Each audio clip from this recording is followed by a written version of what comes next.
I might still be a monster, but I'm an evolving monster. You're listening to Dissecting Dexter.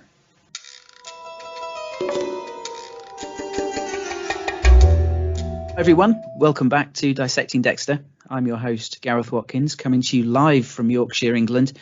And I'm not going to beat about the bush tonight. I am excited. I'm excited because I'm testing out a new microphone, so I hope I sound good and give the semblance of knowing what I'm doing and coming across a bit more professional.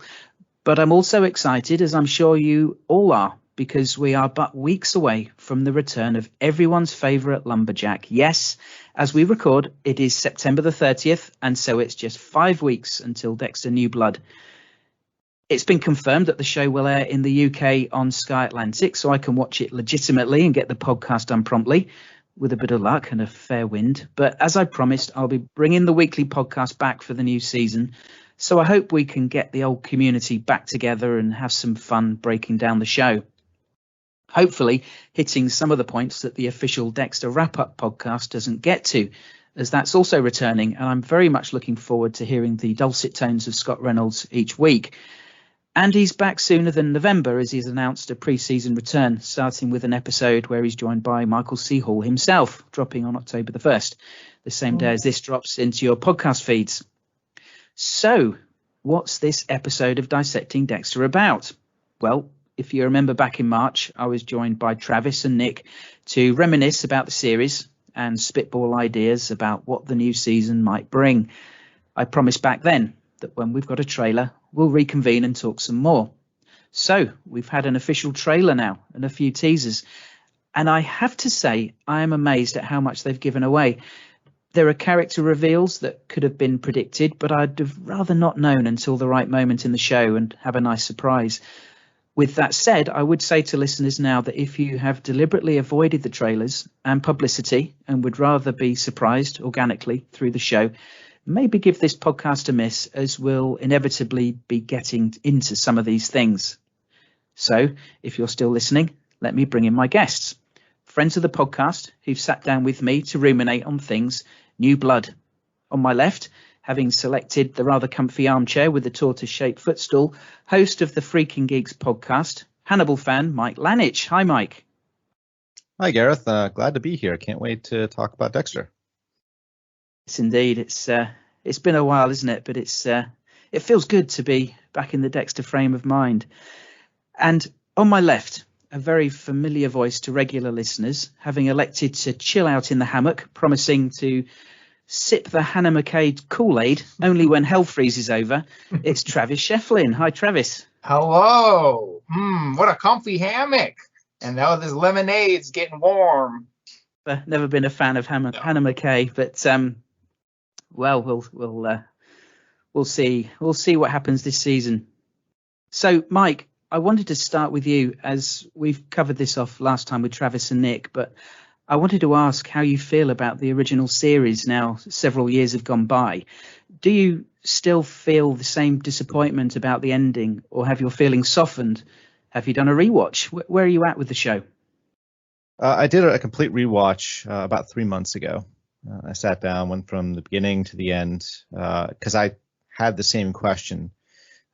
Would I feel any different with the passage of time? And honestly, no, not really. I think, in fact, it reinforces my thoughts. And I think there was an attempt by them, meaning Scott Buck and the rest of the team, to try to do something. I understand where they were coming from. I just don't think it was the right choice for Dexter. It really went against the grain on a lot of the ideas that, Dexter had, been hitting in the first, 4 seasons or so. And I just feel like the end really did a massive disservice to the characters and I think the fans. I to this day, I think they missed out on the fact that Deb was the beating heart of the entire series. In a lot of ways, it was called Dexter, but really it was, I think in a lot of ways, as much about Deb as anybody else. And I think they really missed out on giving Deb a great end to her arc as a character, and instead they kind of sacrificed her really in a really terrible way just to allow this, I guess, kind of philosophical ending where Dexter gains his humanity but loses everything in the process, which is, Pinocchio becomes a real boy, which is what they were trying to do, and it just was not good. Yeah, I think it was. You're right that Deb deserved better as a character. She deserved more. Her journey through the series was just ended up being just as interesting as Dexter's, and of course Jennifer Carpenter grew as an actress with the character, which was great to see. And going back now with a rewatch recently, you can really see how that is so. Yeah. But I think it was, not to the risk of name dropping, when I spoke to David Zayas, he said that the show is called Dexter and the characters around him are there to serve Dexter. And I think that's probably what the writers would argue, that yes, taking on board your point about Deb, but ultimately the show's about Dexter. So I think that would probably be how they would defend that. Mm-hmm. But I'm doing a rewatch as well. It kind of stalled because I was wanting to podcast. Once I got to season 3, I was wanting to pick up the rewatch podcast, but I was finding I had more time to watch episodes than I did for podcasting, and it kind of stalled. And in the end, I stopped watching it for a bit, so I'm way behind. I'm halfway through season 3 with watching, and up to episode 4, season 3 with the podcast. So that kind of I'm not going to make it by the time the new season comes. Travis, do you have any thoughts about? Oh, sorry, Mike. No, I wanted to just. I'm sorry if I just make one tiny little point before. But I wanted to say, I think one thing that really irritated me at the end of the show was just the fact that they kept around all the cast members, all the supporting cast, and none of them ever found out about Dexter. I always thought that was the point, to keep Quinn and Batista and everybody, which was get to that final season and then finally everyone's going to find out and then it's going to be bad. And I think that was a missed opportunity, but like you said, like they had an idea in mind and they kind of pursued that, and that was that. I guess it could have set something up. If they had found out, it might have set something up plot wise into any kind of revival season, although they could have still ended it the same way, couldn't they, with Dexter faking his own death, so that to throw them off the scent. But of course there are rumors about returning characters and official Showtime publicity about returning characters coming back, and the latest tease in the press, the entertainment press, is that a member of Miami PD may be making an appearance, and I think the quote was "much beloved member of Miami PD." So I read no further, because I'd rather not know or have any clues. I mean, there's only a limited number of potential possibilities, but that does make me think, how could they make an appearance? Because apart from Deb, everyone was left alive, weren't they? It's definitely going to be either Ramos or Soderquist, because the most reliable Miami Metro. Do you guys remember who they are? I'm making a joke. Those are Batista's like go-to off-screen. Ramos, Soderquist, come on. Oh, that's right. Yeah, I'm making a joke. It was just like they were. Yeah. Ramos, I think we saw. He was like a short, Cuban-looking dude. I don't know if we ever saw who Soderquist was, but that was always.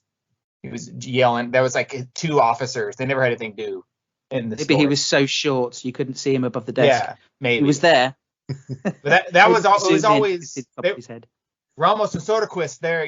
I put them on the scene or whatever. They needed to hand wave something away. Ramos and Soderquist have it. That's who it's gonna. That no one's gonna expect that. People are going. Is it gonna be Angel? Is it gonna be Quinn? Masuka. Yeah. Nah, Ramos and Soderquist. They're on a vacation up and they're like doing fly fishing or something, and they're gonna run into Dexter. Maybe they'll be the comic relief. They'll turn up like Abbott and Costello or something. Exactly. Yeah. It's like Abbott and Costello meet the Wolfman. This Abbott and Costello meet the Bay Harbor Butcher. Ramos and Soderquist meet the Bay Harbor Butcher. There we go. Yeah, you're probably right. Mm-hmm. Yeah, but no, it does. It does get the mind, the cogs whirring as to how someone from Miami PD could be shoehorned into, well, not necessarily shoehorned. Maybe it'll happen organically into New Blood when he's so far away, and as far as Miami's concerned, he's dead. So why would they be? I don't know. Unless they're watching Harrison, who knows? I think I floated this idea last time we spoke, but my idea is it involves the true crime podcaster. Do you remember that?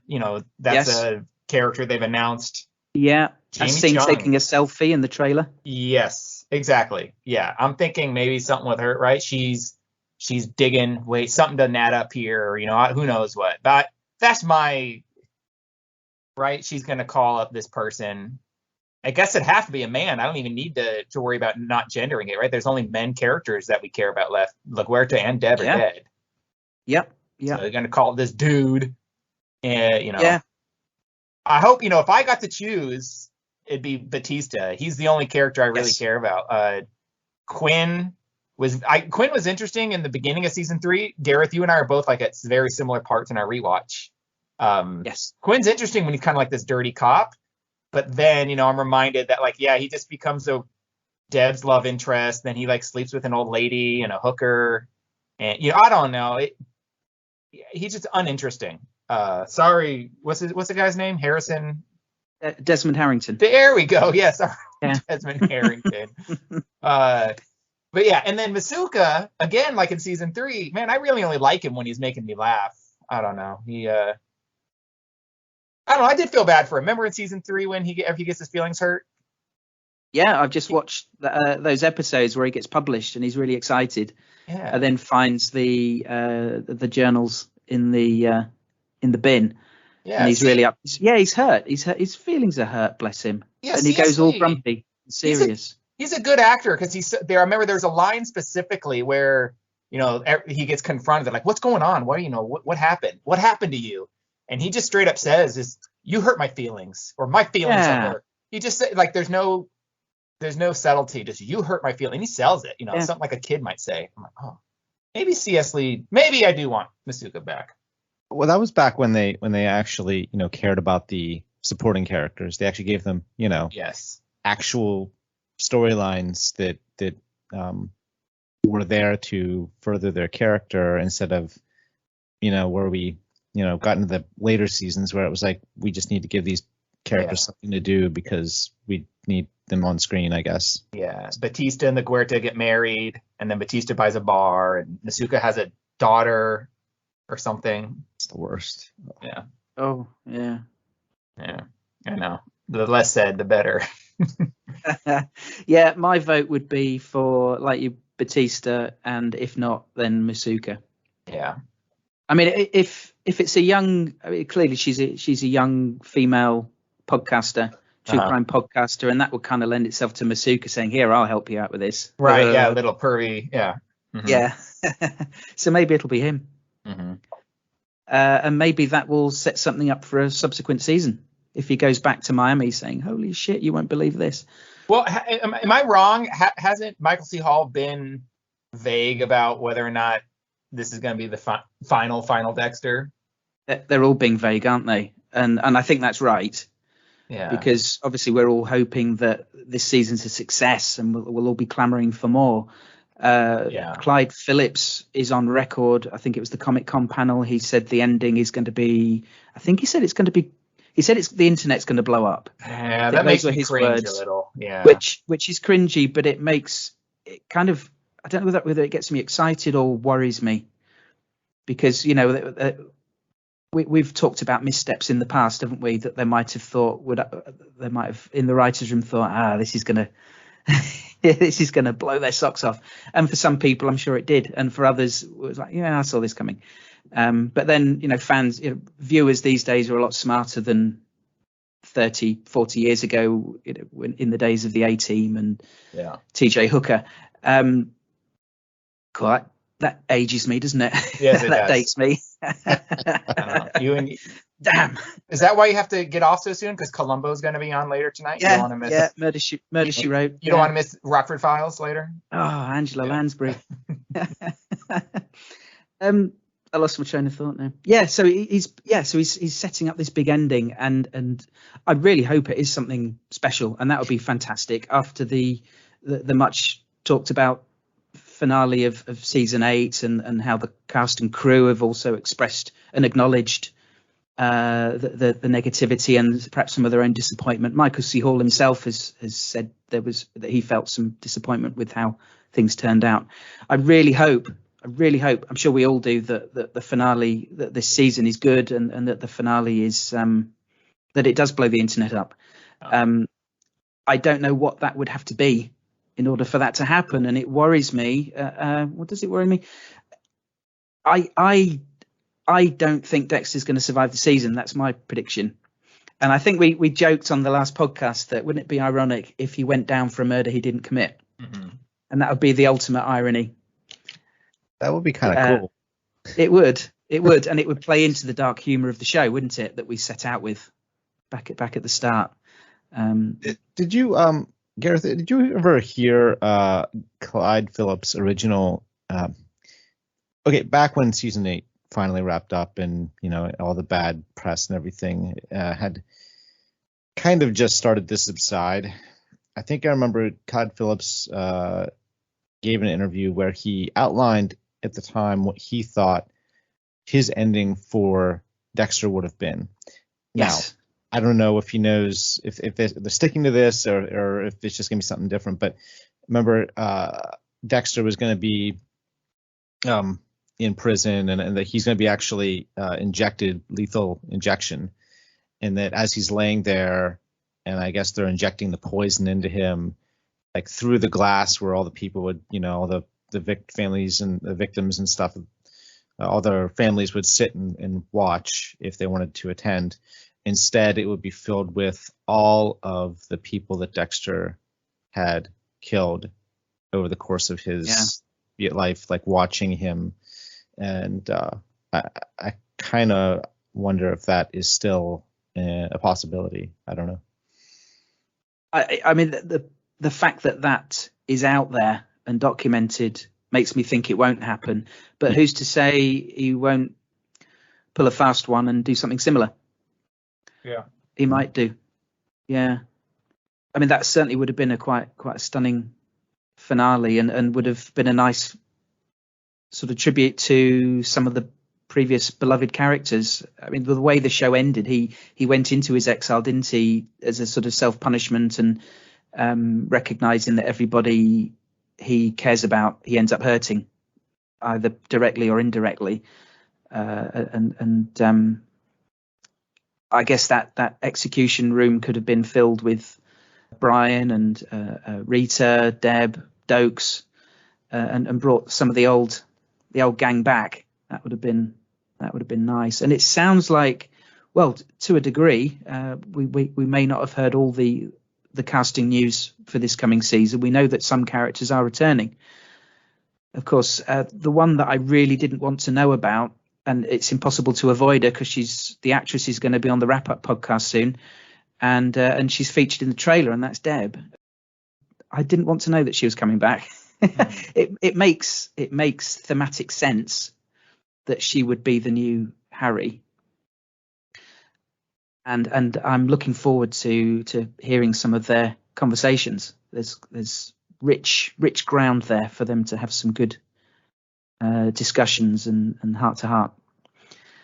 But also, well, let's talk about Deb for a minute. I love how she's presented in the trailer. I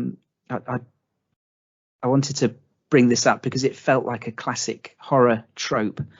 The way we glimpse her through there's a bullet tapping on the glass, isn't there? And we see the shape through the door, through the glass door, and she seems to still be wearing her hospital gown, but all you can see is it's a woman with long dark hair, and it reminded me of the classic figure from Japanese horror films. But I love that, and if that's her introduction, bring it on. That's great. I mean, how do you guys feel about Deb coming back as presumably as the new Harry? Travis, what do you think? Oh, that's great. I think I base this off of nothing, but I mean, just based on what we have been shown or haven't been shown more accurately, I don't think Harry's in it at all. Maybe James Remar didn't get the call back. They didn't, they figured there's going to be too many cooks in Dexter's kitchen, so to speak. It might just be Deb. And whenever we saw Ghost Harry, in the past, they had the soft gels on the camera lens, right? Because it was like Dexter's memory of his father. And this will be like a similar thing, Dexter's memory of his sister, but I'm not seeing it. That it doesn't look like it's being filmed the same way. It looks like she blends into the environment. Like, you'd almost be forgiven to go like, wait, is Deb alive still? The way that she's shot in the trailer and everything, she looks like she's just there. Because there's even that one shot where she's like checking out photographs on the ground, right? And it looks, at least, who knows, trailers can be cut in ways that are misleading. I understand that. But in the context that is presented in the trailer, it looks like she's like away from Dexter. Like he's not even, whenever Harry's around, he's always like right over Dexter's shoulder or something, right? But this, you know what I'm talking about. She's like on the ground looking at photos. Presumably Dexter's on the other side of the room or something. I don't know. Point is, it looks like she's like doing something on her own. I don't know what, but it's interesting. Yeah, I guess it is, because she's, maybe she'll represent a part of Dexter's psyche as Harry did, and it'll just be a representation of him mulling things over with a part of his brain, for want of a better way of putting it. But no, I think there's rich ground there. Mike, are you happy about the return? Yeah, I mean, frankly, anything with Jennifer Carpenter is great in my book, at least in terms of her performance, which I've always really enjoyed, even in the early seasons when she was still growing as an actor. I felt like she brought something to the show that just wasn't easily replaced, and so I like the fact that she's she's here in the show, and her role, I think, as kind of Harry's replacement, it makes sense if you look at how this original series ended with Harry and everything. This here, I think, is cool because it does a couple things. One, it allows there to be this interaction between the actors. And if Deb is kind of like, the replacement, conscience kind of, or whatever, however you want to kind of view that, where, Dexter's going to be discussing things with Deb and all that, it's going to allow maybe some discussions, even as Dexter's kind of talking to himself. He's talking to Deb basically as well. Maybe there's guilt there. Maybe that's part of the reason why Deb is the replacement Harry, is that maybe Dexter still feels guilty about Deb and how everything happened. And so that's kind of why Deb is there now as the replacement. Maybe there'll be some discussions in a way that gives some answers, maybe discussions that they would have had back when the show originally aired. Maybe we'll have some of those now that we just never got because the show just, I don't know, didn't have time. I look back at the end of the original series, and there was times where I thought, why aren't you having this discussion? What, just have this discussion. I can't believe you're not talking about this. And they never really did. And maybe they'll get into a little bit of that. Of course, he's not really talking to Deb because, she's dead, but it might still kind of quasi-service that at the same time. It's an opportunity to course correct a little bit, isn't it? With aspects of their relationship that weren't completely popular with audiences. We don't need to get into that, but you know what I'm talking about. What I wonder is because in the trailer, as I say, we see her tapping on the door, which the way that's set up, it's like this is her return into Dexter's life, and life, in inverted commas. So what prompts this to happen? What's happened in Dexter's life? Because it's been several years, right, where he's presumably had no Jiminy Cricket on his shoulder. So what's happened? So I'm wondering if maybe he's made his first kill in years, and she's coming back, because we hear her say in the trailer, I think, "Have you learned nothing?" Same old Dexter kind of thing. Well, so what's happened? What I'm thinking, I don't have even an idea, but you mentioned she's got that bullet in her hand, right? Presuming that's her, I guess. Do we have 100% confirmation that's her, or it just looks like her? Do we know? Oh, no. I think we're making an assumption. Yeah. I had assumed the same thing, but her with the bullet, because Deb didn't get shot, right? She got stabbed. How did? No, she got shot. With the brain surgeon shoot her? Saxon shot the U.S. Marshal, and then as he's trying to escape, he shoots Deb in the gut and tries to make his escape, and she wings him. I think she clips him in the arm as he's escaping. So yeah, she does get shot in the gut, but it could perhaps be LaGuerta's bullet as well, couldn't it? Yeah. Well, yeah. Now I'm thinking, I guess maybe it's the bullet that put her in a coma. Yeah. That happened because Dexter let Saxon go. I know. Oh. Yeah. What a dummy. How pathetic.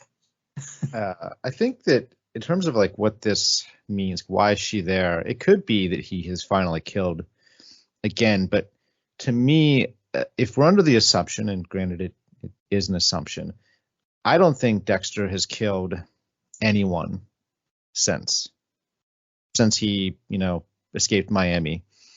I think he went to maybe he was a lumberjack for like 2 weeks or something, and then he hightailed it to this town. Who knows? But I think he just hasn't killed anybody for a long time. I think if she's showing up here, I don't know so much that it's about him killing someone, so much as I think she shows up when Dexter finds out that someone is killing kids, people, whatever, hunting them down, killing them, and that old urge, not just to kill, but to take out killers that that are escaping justice. I think that the moment because up to that point, my assumption in watching the trailer and kind of parsing things out is that he's kind of just trying to live life as best as he can, resisting any urge to kill. And maybe he's been successfully doing it for a long time, but then all of a sudden tragedy hits their town, people are disappearing, and when he kind of catches on to this and realizes there's someone out there and they're killing, all of a sudden, like, the old urges come back, the urge to bring someone to justice, and yes, ultimately the urge to do it by his own knife. I wouldn't be surprised if you're right, and that he has been a good boy all these years. We see in the trailer he's in a relationship with the local, is she the police chief? Definitely a police officer, his girlfriend, which is obviously very risky. It does potentially give him access to police computers to do his research. But also it's very clear in the trailer that he is perhaps a popular figure in the town. He's giving it a bit of banter with people in the street. They're waving hello. It's like a sort of cozy intro to a sitcom almost. Hey, Mr. Lindsay, Becca, Scott, go Hawks! So I wonder if he's deliberately done that in order to make it harder for him to do what he used to do, as a way of almost like a protective. And I talk about this on the season 3 rewatch podcasts that talk about protective factors to prevent you doing certain behaviors, shall we say. Yeah. In Dexter's case, killing people. But maybe he's done that. It's almost like a protective wall he's built around himself to mitigate against him doing those things. Yeah, no, I like, it's like I don't know, like a dieter who, like, you know, throws away all their sugary food or something, right? Yeah, he's trying to make it as hard on himself as possible to not return to the old ways, I guess, maybe, right? He's backing himself into this corner, ingratiating himself so much that, like, all right, I won't be tempted because I know I'll get caught if I do this. Maybe. Yeah. I mean, it's risky, and he knows from experience the risks of being close to police, and how inevitably someone might start sniffing around, as we saw more than once in the original series. Yeah. So it is quite possible that, as Mike says, he's not been killing all these years, and something happens that causes him to kill early on in the season, and enter Deb from stage left. I think the riskiness with the officer is the police chief is there, but I think you could go either way. I think there's a 50-50. Well, I think if you're looking at the two possibilities, there's as much of a shot that it's to limit his, urges to kill, or at least the possibility. I also think that there's a chance that this is Dexter, right? He's careful, and by forming this relationship with the police chief, he's going to be more aware, not so much that there are, other killers and stuff, people that he can kill. That is a possibility, I suppose. We have to look at that. But I think since he's not himself, obviously, on the force, like he was in Miami, and has access to all that information, I think maybe there's a chance that he's simply trying to have access to some information just to protect himself in general. Hannah McKay's still out there. It's maybe a small chance that she might come back, but maybe it's just him trying to make sure that he has as much information as possible to keep himself safe, even in this small town. Which it's interesting that he's in this small town, as to is it easier to not kill people because everybody there? Yeah. Maybe. Yeah, that could all be part of this defense mechanism, this building a wall around himself to try and minimize any chance that if he were tempted to take a life, that it's as hard as possible. And maybe in a small town, you just don't get serial killers. Well, until now, obviously, but yeah, well, I think historically, I think was the idea, right? Like, he moved here because it to me, every time I see these trailers or whatever, it looks like one of these fake Hallmark holiday movie type cities, right? It's we got the central street and everybody knows. It's like Cheers, everybody knows his name. Yeah, I mean, it seems very phony to me. I don't know if any place like this truly exists. Now, I know that they filmed on location in a real place, supposedly, right? Yes. Not Iron Lake or whatever, but I guess this is, the exteriors were all real places. But it seems very idyllic, right? Even to the point, again, I don't know if places like this really exist, because it seems kind of comical. The feeling I get from interviews and trailers, it's like there's just one police officer, it's like Fargo or whatever, right? Like this small town, and Dexter's got the one police officer girlfriend. Maybe she's got a deputy or something, right? But it doesn't look like they have a full-on force. They're not used to solving crimes, right? Like big old crimes.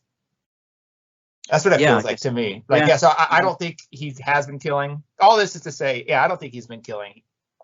He hasn't found a reason to. I mean, I guess he likes to do it. He thinks it's fun, so maybe that's the only reason he would need.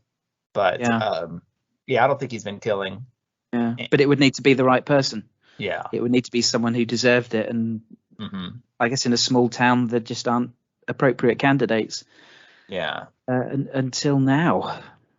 So do you think? Yeah. Sorry. Hold on. Dexter had this fetish for like his mom, right? Like Rita, vaguely. Rita kind of looks like his mom. Hannah, Lumen, right? Not so much Lila, but she was the devil. She was the not mommy. She was the bad mommy. I look at Dexter's girlfriend now. I'm like, it kind of. You squint, kind of looks like Deb. Is Dexter a weirdo? He's got familial issues. I don't know if we should go there. Yeah, look at her. You're like, yeah, she kind of looks like Deb. She's got the long straight hair. I don't want to play with that one. Yeah, you're like, Dexter, you little, what Oedipus would be the mom, and I don't know if there's anything for the sister. But not that I would know, because I go to the Bible every week. I read it, but step brother and sister porno is a big thing now for some reason. A lot of weird perverts out there. Not like the end of that shit. Maybe is Clyde Phillips showing his hand? Oh yeah. Oh, keep digging, Travis. I'm gonna get to the bottom of this, Clyde. You got skeletons in your closet. There's a reason you left season 4. And I'm gonna get to the bottom of this, Clyde. So moving on. Harrison. So that was a segue, wasn't it? That was a good link. We see Harrison in the trailer. And again, that's another aspect of the new season that I would have preferred to have been a surprise. But, it's out there. And here we have grown-up Harrison saying, "Are you Dexter Morgan?" So the first question that comes to my mind is, how the heck did he find him? No, that's the second question I got. Is the first one about Hannah? No, the first one is, what are they feeding that boy? It's only been 8 years since we see him, and the dude looks like he's ready to join the NFL. What the hell? You see this kid? How old was he? Was he 3 when we left him? He was supposed to be 3, maybe 4, and it's been 8 years. Let's go ahead and give him 10 years. Fuck it. He's supposed to be 14. So this dude looks like he's 21. Now, I know that's just a casting thing, right? Whatever. They probably aren't even going to mention his age specifically. It's just me. I'm like, dude, this dude. He looks the part. In the face, he looks like the perfect. Are you guys Dragon Ball Z fans? He looks like Michael C. Hall and Julie Benz did the fusion dance, and they created this child. But in the face, but he looks too old to be Harrison. I've seen. I mean, my kids are around that age. My youngest is not that height at all. But there are 1 or 2 kids in their peer group who are 6 foot. So 13 and 14, if they've done their growing early, it's possible. It's possible. Whatever. I could forgive it because he looks like Julie Benz and Michael C. Hall had a kid. I think it looks good. Yeah, I just can't think how he could have found him. I mean, Dexter's been off the radar all this time. Has he been online and tapped into something that Harrison? I mean, it would make sense that Harrison's been looking for his dad. Yeah. Trying to find him, and obviously knowing what his real name is, and the internet can sometimes be a very small place. So maybe it's something online that Dexter's logged into.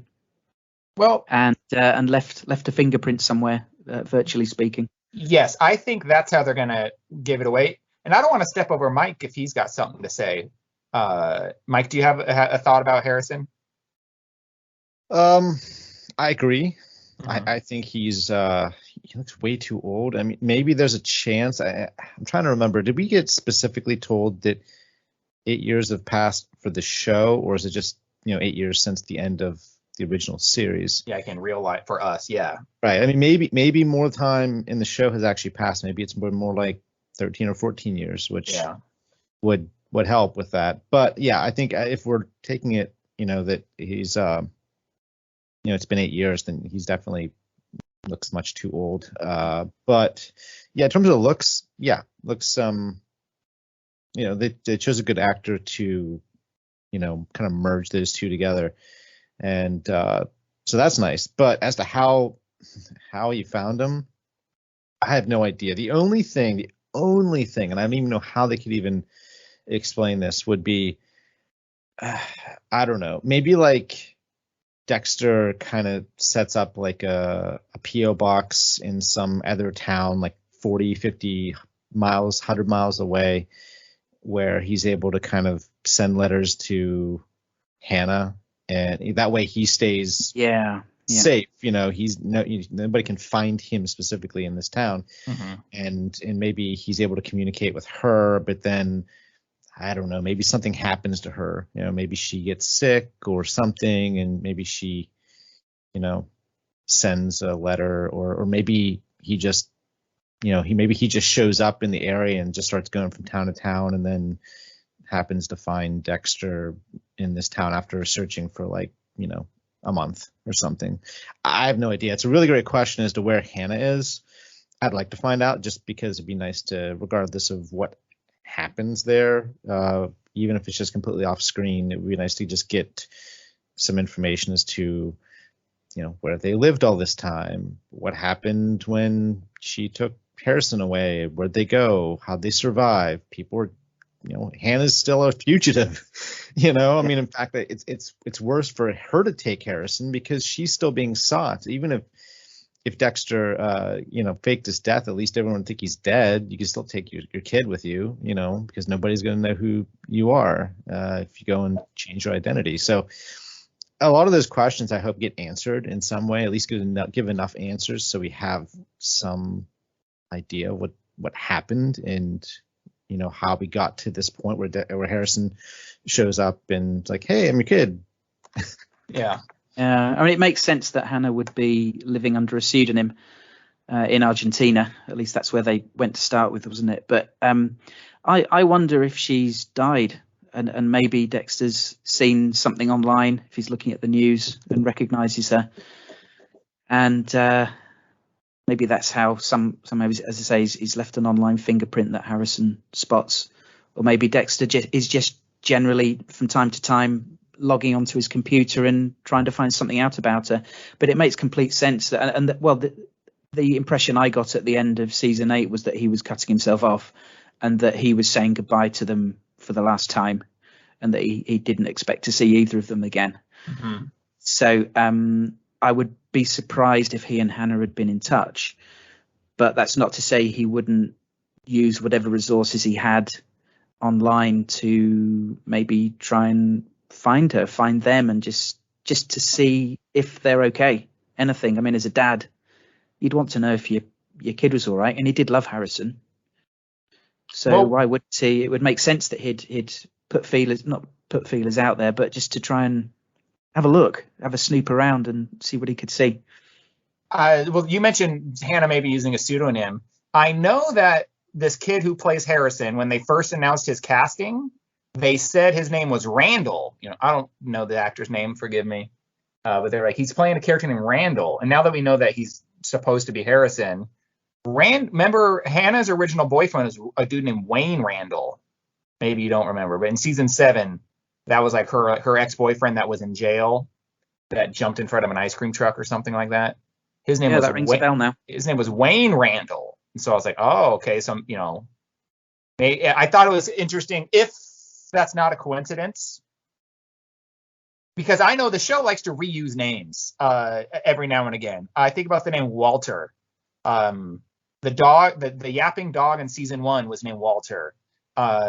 The Tooth Fairy's name was Walter. Remember the Tooth Fairy in season 6, the guy that Dexter killed? He was kind of like another Trinity. Yeah. He was like an old man named Walter. Trinity's original name, back when they were first shooting or whatever, when they announced John Lithgow was in it, his name was Walter Simmons. So they like to reuse names.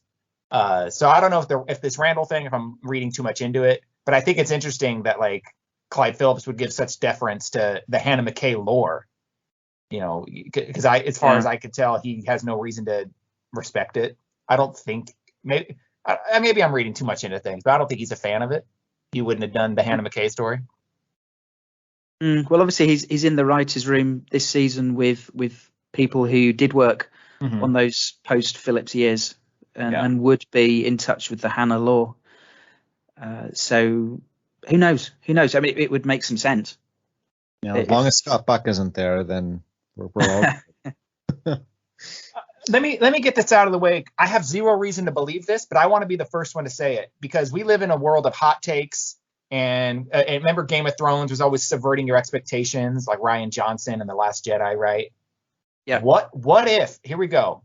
I have zero proof, but you guys can know I called it. that's not Harrison. That's someone trying to trick Dexter. Is it possible? I don't know what end, but you could picture the story being another Dexter gets a friend and then betrays him. What? You're not Harrison? Or, you're tied to this podcaster. You're trying to get to know me for your investigation or something. Yeah, that's where my mind went when you suggested he could be an imposter. That maybe he's in cahoots with the true crime podcaster. And Dexter's she's fishing. Dexter's so desperate for this connection with his son. He's, it's like the true, what was that? Usual Suspects. He's so desperate. He's overlooking obvious clues that that's not really his son, but he's just like, I don't know. Probably not true. I have zero reason to believe it. But it'd be an interesting twist. I just used the word fishing, whether she's fishing for Dexter. I don't know if you follow the Showtime Dexter Instagram account. They get retweeted on Twitter, but the latest one, or one of the most recent ones, was a short bit of footage of a red flag in an ice hole on a lake, and I'm told that these flags are used by fishermen attached to their line, so when they have to step away from their rod for the call of nature, whatever it might be, they can keep an eye on this flag, and if there's a bite, this flag pops up like a beacon, so they can hurry back and pick up the rod. So maybe that's a metaphor for who knows? There's a crackpot theory that it's a metaphor for this true crime podcaster fishing for Dexter for this. Yeah. Something off about you, Morgan. I should have seen it before. The fake smile, the donuts. You don't even walk like a normal person. You glide like a fucking lizard on ice. It's all a fucking act. And I ain't buying it. You're listening to Dissecting Dexter. You are one creep, motherfucker. Have either of you seen the movie Matchstick Men? No. Nick Cage? Yes. Yes. Okay. Yeah, good film. So, I mean, I'm going to just toss a spoiler warning out here for anybody that hasn't seen it, just because I'm going to reveal something here. And if you haven't seen my Matchstick Men, highly recommend it. Good movie. But it kind of reminds me, Travis, your theory here about Harrison and about the possibility of him being an imposter. Well, in Matchstick Men, because the first thing I thought of was this movie in which Nick Cage's character, he's kind of like a hypochondriac, but he's a grifter. And this teenage girl shows up out of nowhere and says, basically, hey, I'm your daughter, and this is my mom, and of course they dated, back. She and Nick Cage's character had dated back years ago, and this girl just shows up and says, hey, I'm your dad, and then you get to the end of the movie, and you find out that there's this girl is not, in fact, his daughter. It was all a scam. It was all fake. And the point was, he was so thrilled to have this daughter who he never knew about, that all of the warning signs that he would have ever caught on to, which he would have normally, totally missed them. And I feel like that is a valid theory, Travis, because Dexter would miss all these little signs if that's true, because he's like, wow, Harrison, you're here. He's be so happy to see his kid. And, it could lead to, well, who knows, maybe his downfall. Right. Yeah. And hypothetically, I mean, we're going to have egg on our face. Dexter's going to do a DNA test in the first episode watch. But hypothetically, it'd be easy for this imposter to make up a story, because Dexter doesn't know what the hell Harrison's been up to, right? So he could just be like, yeah, we left. We were in Argentina, and then we did this and that, whatever, And Harrison would have very few memories of, like, the real Harrison being 3 or 4, right? He wouldn't remember a terrible amount about his father that he hadn't seen. So he couldn't get fact checked. Like, yeah, well, what was our address back in Miami? Things like that, right? I don't know. I'm just trying to get ahead. You're not gonna make a fool of old Travis over here. I'm on top of this. Yeah, I think you called Professor Geller as a ghost long before everybody else. I think you were the did. first Well, one to I would love to be the smartest person about that, but I think a lot of people were at the same time saying it too. Yeah. But I did. I remember. Yeah. Yeah. Well, I hope for Dexter's sake that it is Harrison, but it would make for a lot of dramatic tension, wouldn't it? If there were question marks about the validity of his identity. I'm just conscious of time sort of getting away from us a little bit. So before we wrap things up, it's good that we've hit quite a few points coming out of the trailers and stuff that's been revealed since we last got together. I just want to nod to some listener comments that we've had.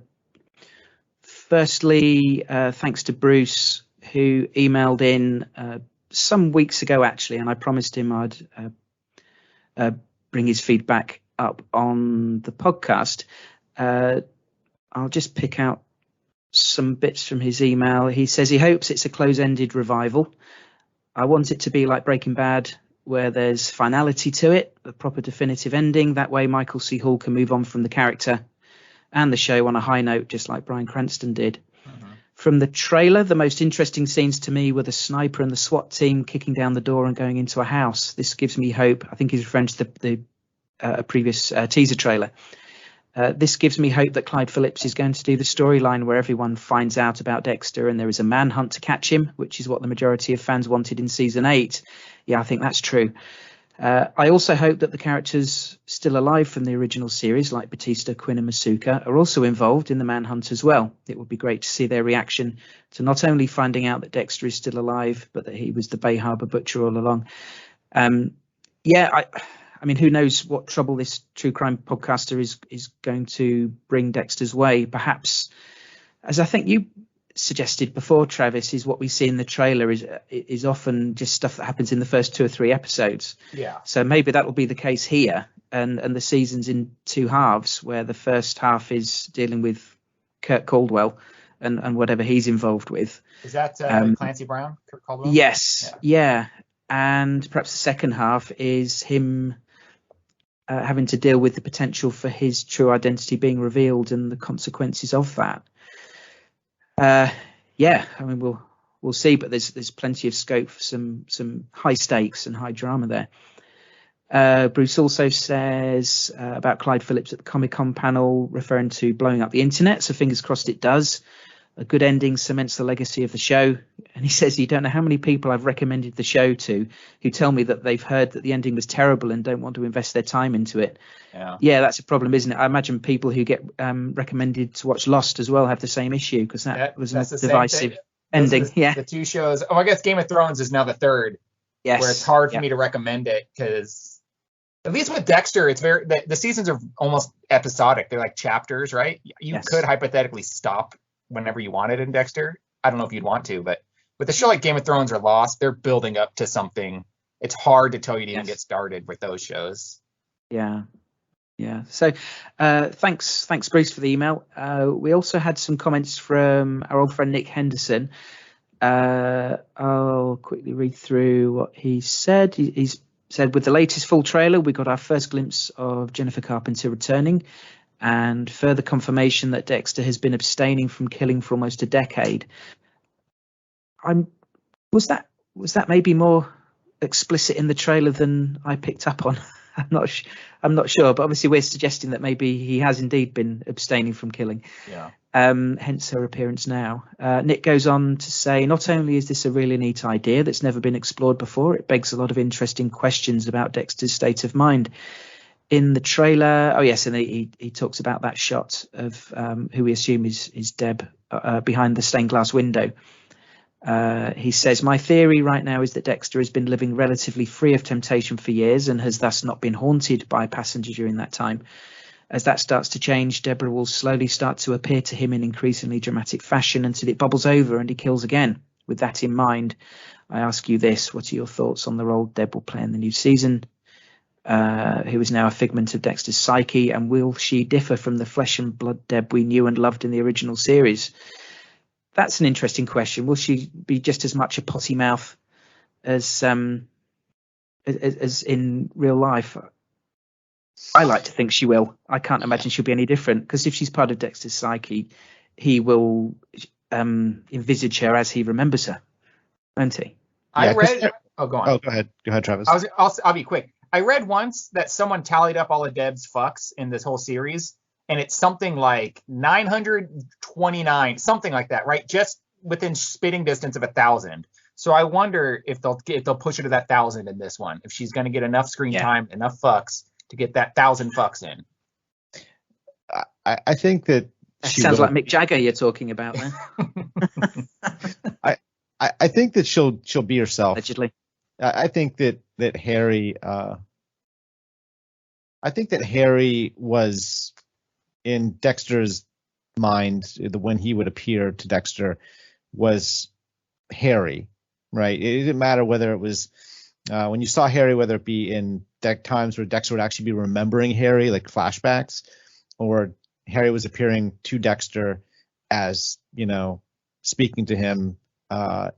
It was Harry. The personality was the same. I have a feeling that Deb will be the same here. I think she'll be. There'll be maybe some graveness to her personality, maybe you got at the back end of the show, the last season or two.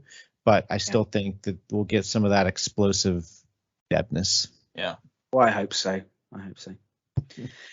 Okay, so Nick also talks about who we believe is the big bad, Clancy Brown's character, Kurt Caldwell.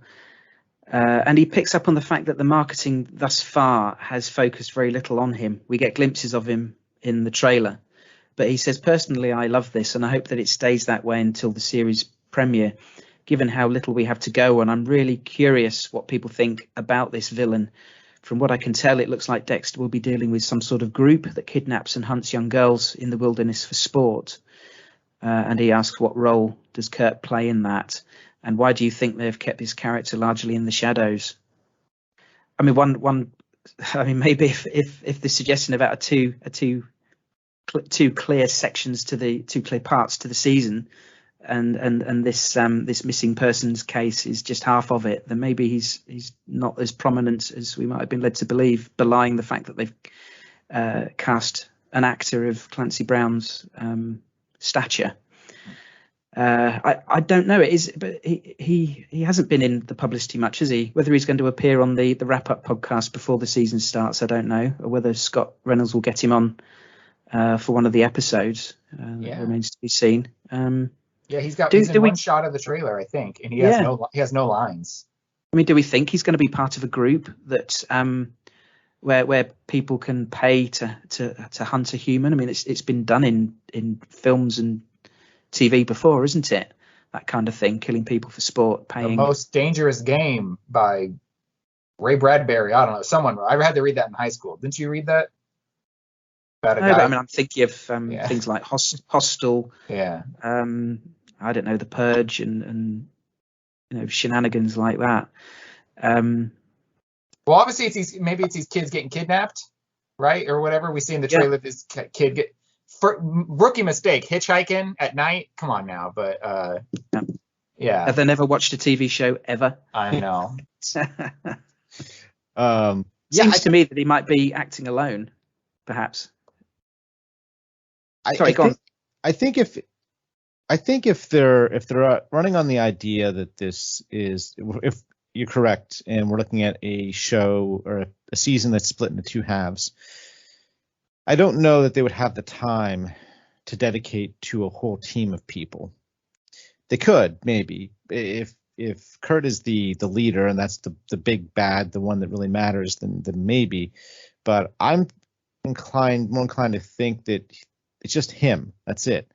And his motivation is murky. We don't know anything really as to why he wants to do this, but he's doing it. And I think that's probably, I think they'll just stick to a lone guy, because if you're right, they're not going to have the time to dedicate to figuring out, who he is, what's his motivation. Oh, by the way, there's, this guy over here, this guy's helping him, and then this guy's helping him, this guy's helping him.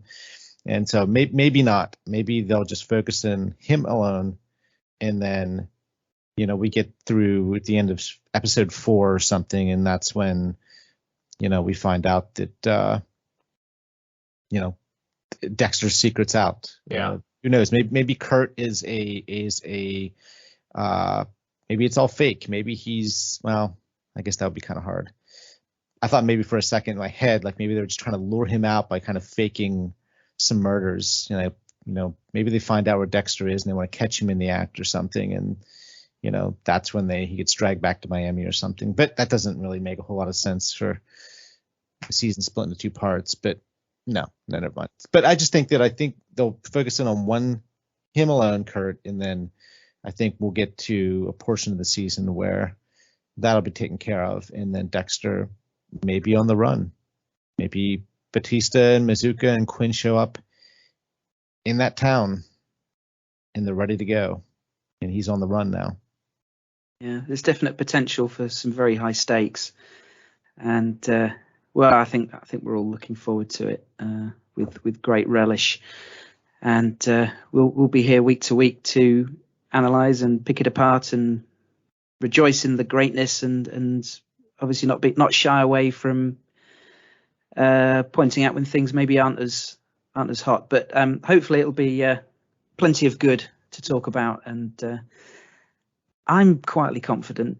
I don't know about you. Are you guys both confident that we're going to get a good season? I mean, it's been long enough, isn't it, where they've got time to have thought up some come up with some good ideas and a solid plot. Travis, I don't mean to sound glib or whatever, but I feel like they literally can't do worse than what they've done.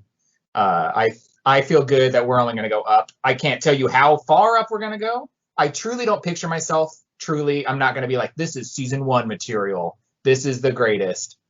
But I feel like it's going to be pretty good. Yeah. Mike, do you share the confidence? I share the confidence because Clyde Phillips is involved. That's why. I feel like, the reason why season 1 through 4 is so revered among Dexter fans is because, yes, it's the early seasons. They had a plethora of material, and the actors were all chomping at the bit to really prove themselves and make this a great show, of course. But Clyde Phillips was at the helm. He was the one running the show. He was making sure everything was of high quality. The scripts were high quality. That everything was working, synergistically in the show, and it just all the elements. And that's why I think that, yes, I agree, Travis. It can't get worse, right? But on top of that, even apart from that, I think that it's just the fact that Clyde Phillips is involved. He's going to work hard, or he will work hard, or has worked hard, given the show's done now. But he's going to make sure that I think if this is the last Dexter we ever get, that the end is suitable, and that everyone involved, whether it's the fans, Michael C. Hall, and, frankly, Clyde Phillips himself, can walk away from Dexter feeling like they've done the show justice and the characters justice in the end. Yeah. Amen to that. And as you say, confidence in Clyde Phillips, he certainly earned our trust during the first 4 seasons. And dare I say the old mantra, trust the show. Oh my God, I forgot that used to be your thing. It's been a while, yeah. And I ended up having to eat those words a little bit. But yeah. no, I mean, I look back on the 8 seasons fondly, and I still love the show. I know we had our ups and downs, but I'm a Dexter fan, and I can't wait. I can't wait. It's only these 5 weeks are going to fly by. And we'll get together again to compare notes on what we think when it comes around. But for now, thank you very much, Travis and Mike, giving up your time to be with me this evening. Well, not this evening for me; it's daytime for you guys. But yeah, thank you. We'll speak again. Mike, do you want to just tell everybody where we can find your podcast? Oh, yeah. You can go to freakinggeeks.com. There, all the podcasts that I've done are there. So if you're a fan of the TV show Friday Night Lights, we have a podcast where my co-host Sarah and I, we went through every episode and reviewed them, watched them, and she'd never seen it before, so that was always a fun time. I have a tennis podcast there, Hunger for Hannibal, if you're a fan of the Hannibal show, which we're waiting for our own revival for that one. So we have a lot of stuff there. Freaking Geeks podcast, we do reviews for TV and movies. So there's a bunch of stuff. You can go check it out. We drop new episodes, and you can also send in feedback as well. And let us know what you think, if you have any questions or opinions, and we'll certainly read them on the next podcast if you do that. Okay. Thanks, Mike. Travis, any final words? You can reach me at travisschefflin.com. I have my own website. I haven't updated it in a while, but you can go there. Schefflin. The only reason I even bring it up is because just today they charged me again for my domain name renewed. So you could reach me there if you want. But final word plug. Yeah, final word. There's cartoons and stuff on there. Final words. Man, buckle in. I'm gonna be their hype man right now. Buckle in. This is gonna break the internet. You thought Kim Kardashian's ass broke the internet in 2015? No. This is gonna shut down the satellites. They're gonna come crashing into Earth, and we're not gonna have internet for 4 months because of the end of this show.